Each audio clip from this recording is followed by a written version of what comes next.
मनसे नेते संदीप देशपांडे यांनी नुकतेच भाजपात गेलेले संतोष झुरी एकत्र आल्याचं पाहायला मिळालं। तर संतोष झुरी शिवाजी पार्क मैत्री कट्ट्यावर मित्राच्या वाढदिवसासाठी एकत्र आले। मित्र सुरेशचंद्र तारकर यांच्या वाढदिवसानिमित्त मनसे नेते संदीप देशपांडे यांनी नुकतेच भाजपात गेलेले संतोष झुरी एकत्र आल्याचं पाहायला मिळालं।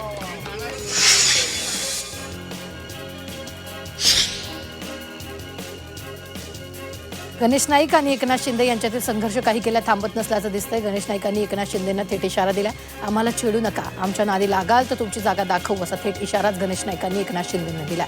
मुख्यमंत्री फडणवीसांच्या उपस्थितीतच त्यांनी हा इशारा दिलेला आहे।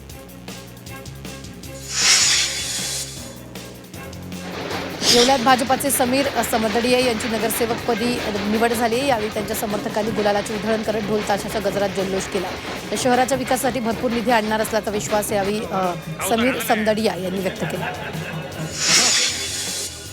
वाशिम आणि रिसोड नगर परिषदांमध्ये उपाध्यक्षपदासाठी आज निवडणूक होणार आहे। उपाध्यक्षपदावर भाजपचीच पकड राहणार की नवे राजकीय समीकरण तयार होणार, याकडे सगळ्यांचं लक्ष आहे। महापालिका निवडणुकीसाठी गुरुवारी मतदान होणार आहे, त्यामुळे पुणे मार्केट यार्ड आणि उपबाजार बंद राहणार आहे। शेतकऱ्यांनी शेतीमाल विक्रीसाठी आणू नये, तसंच ग्राहकांनी खरेदीसाठी मार्केटमध्ये येऊ नये असं आवाहन कृषी उत्पन्न बाजार समितीकडून करण्यात आलं।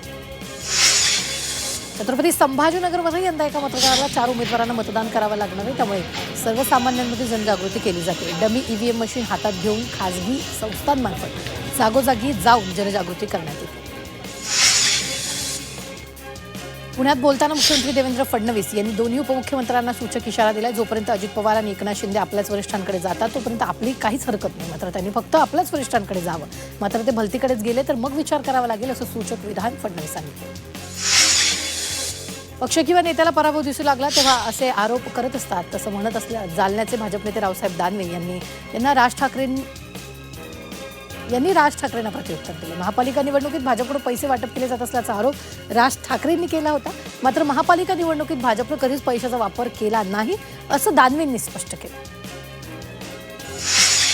लातूरमध्ये वंचित बहुजन आघाडीचे नेते प्रकाश आंबेडकर यांनी महागाईच्या मुद्द्यावरून थेट पंतप्रधान नरेंद्र मोदींवर हल्लाबोल केला। महागाई पाहिजे असेल तर खुशाल मोदींना मत द्या, असं लातूरच्या सभेत प्रकाश आंबेडकर यांनी वक्तव्य केलं। काँग्रेसकडून युती करायला उशीर झाला, पण आता देर आहे दुरुस्त आहे, असं म्हणत वंचित बहुजन आघाडीचे नेते प्रकाश आंबेडकर यांनी मोठं विधान केले। 2014, 2019 आणि 2024च्या निवडणुकांमध्ये जर काँग्रेससोबत युती झाली असती तर भाजप कुठेच दिसली नसती, असा दावा प्रकाश आंबेडकरांनी केला। लाडकी बहीण योजनेच्या माध्यमातून राज्यात 50 लाखांपेक्षा अधिक महिलांचं बँक खातं उघडलं, त्यामुळे महिलांच्या चेहऱ्यावर आनंद निर्माण करण्याचं काम राष्ट्रवादीने केलं असल्याचं मंत्री आदिती तटकरे यांनी म्हटलं। धुळ्यातील महिला मेळाव्यात त्यांनी हे वक्तव्य केलं। राष्ट्रवादी काँग्रेस पक्षाची निशाणी